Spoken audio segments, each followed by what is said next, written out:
Chef James Laird, and today I'm going to teach you how to make tomato watermelon gazpacho. It's such a refreshing dish, and it's a dish that we're going to highlight on our Tomato Extravaganza. Everybody knows about it. We've been doing it for 18 years, and it's August 15th at 7 p.m. So it's so simple. You start with 2 cups of watermelon, fresh watermelon, 1 cup of tomatoes. This is sourdough that we make at the restaurant. Everybody knows we make everything at the restaurant except for the butter. We make the bread, all the pastries. I have a great pastry chef.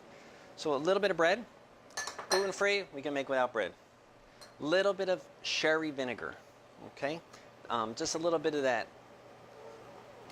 acidity to go with the, it's just amazing the flavor, that aged sherry vinegar. A little bit of garlic, just smash it up a little bit, okay?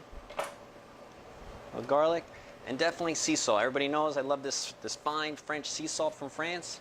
Little salt, little pepper. You can jazz it up with a little Tabasco if you like, little jalapenos. But I like to just taste the pure flavors of tomato, watermelon, a little bit of the vinegar, and bread.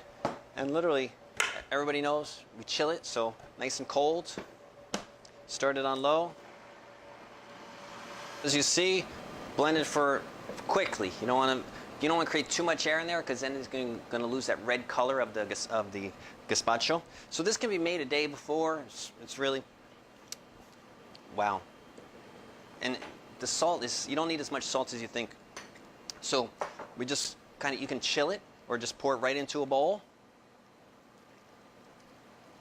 It's amazing. Just that little bit of garlic, a little bit of bread, the little bit of vinegar. I like to garnish with a little shrimp. Chilled shrimp is nice. A couple yellow tomatoes for color. You can put a little basil oil inside there. It's really that simple. Tomato, watermelon, little sherry vinegar, salt and pepper. Delicious. Come see us at Restaurant Serenade August 15th at 7 p.m. for a Tomato Extravaganza.